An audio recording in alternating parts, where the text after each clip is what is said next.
Գաղտնիք չէ, որ հայերը եւ Հայաստանը բավական հզոր հակասություններ ունեն Թուրքիայի եւ Ադրբեջանի հետ եւ փաստացի հակամարտության մեջ են, մինչեւ այսօր։ Պայքարը արտահայտվում է եւ ռազմական դաշտում երբեմն եւ քաղաքական դաշտում միշտ, ինչպես նաեւ հոգեվոր դաշտում։ Մենք թերևս բաց ենք թողել վերջին 100-ամյակի ընթացքում մեր դեմ մղվող հոգևոր կամ հոգեբանական պատերազմի վերահսկողությունը, ինչը պետք է շուտապույտ կերպով շտկել։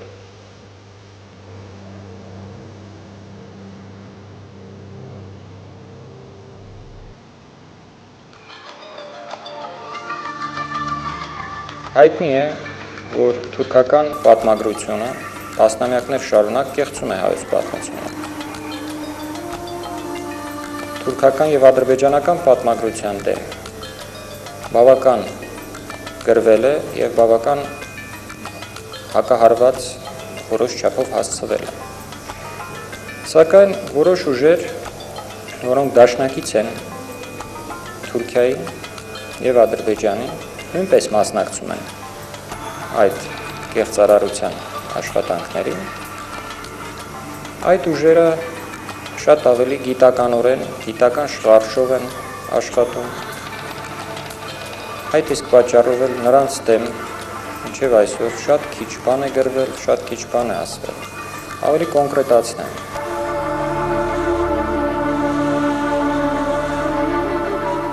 Երկրորդ համաշխարհային պատերազմից հետո, երբ Հայաստանը Խորհրդային Միության կազմում էր, իսկ Թուրքիան 1952 թվականից դարձավ ՆԱՏՕ-ի անդամ, Արևմուտքում ուժեղացան, մինչև այդ էլ գոյություն ունեցող թուրքամետ տրամադրությունները ակադեմիական միջավայրում։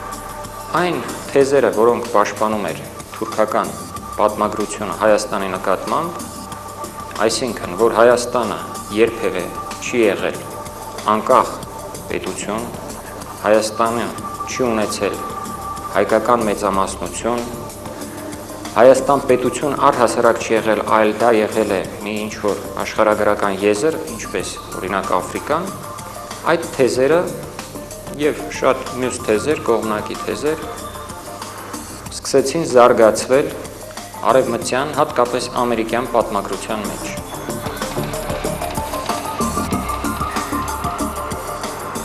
Վերջին 40 տարիների ընթացքում Միացյալ Նահանգներում ձևավորվել է բավական կուռ կայացած հայագիտական մի դպրոց,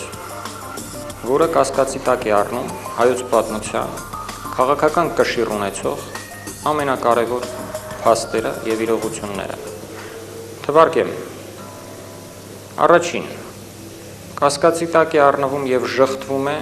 հայերի բնիկությունը հայկական լեռնաշխարհում։ Բնիկ ժողովուրդները իբր ուրիշներ էին, հետագայում հայերը եկել են կամ ասիմիլացրել են կամ, ինչպես երբեմն թուրքական պատմագրությունը ուղղակիորեն գրում է, ոչնչացրել են բնիկ ժողովուրդներին, կատարել են աշխարհում առաջին ցեղասպանությունը եւ դրանից հետո նոր հայերը տիրել են հայկական լեռնաշխարհին։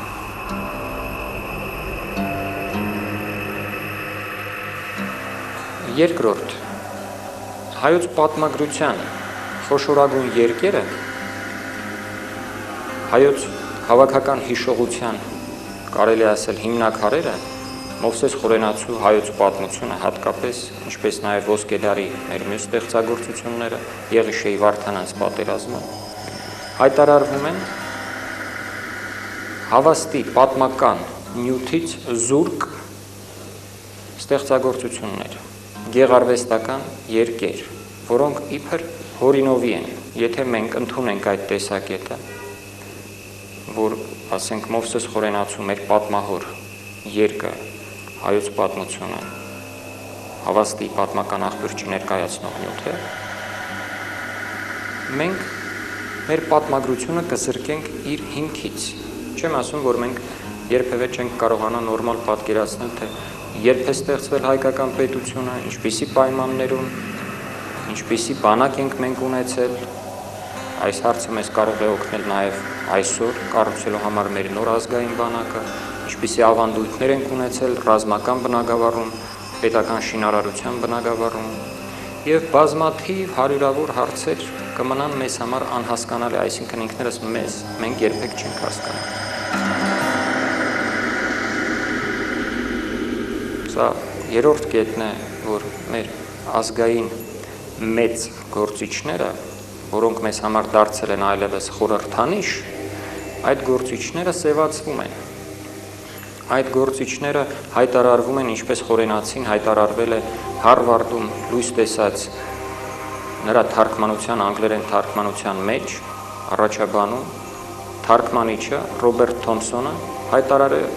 հռչակում է Մովսես Խորենացուն մի լկտի եւ խաբեբա կեղծարար։ Սա միակ այն անհեթեթ մեղադրանքը չէ մեր պատմահոր հասցեին։ Եթե ընթերցեք այդ առաջաբանը, որը այսօր համարվում է խորենացիագիտության գագաթնակետը արևմտյան հայագիտության մեջ, յուրաքանչյուր էջում Խորենացին եւ նրա հայոց պատմությունը մի որևէ պիտակով վարկաբեկվում են։ Մի դեպքում դա ուրեմն այն է, որ Խորենացին զբաղվել է գրագողությամբ, մյուս դեպքում, որ իբր Խորենացին չի պահպանել էթիկայի կանոնները եւ հղումներ չի կատարել իր աղբյուրներին, կարծես Խորենացին 20-րդ դարի հեղինակ է, իբր Խորենացին տենդենցիոզ կերպով է մոտեցել հայոց պատմությանը, կեղծիքով մտցրել է հայոց պատմությունը համաշխարհային պատմության մեջ եւ նմանատիպ տասնյակ պիտակներ։ Նույնը ասվում է Բրիտանիկա հանրագիտարանում արդեն,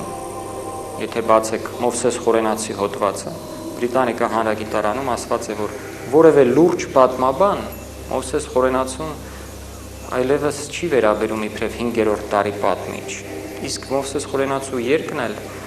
իր մեջ պարունակում է միայն ֆոլկլորի մասին գուցե արժեքավոր նյութեր, մնացած ամբողջ նյութերը կարելի է պարզապես շրջանցել։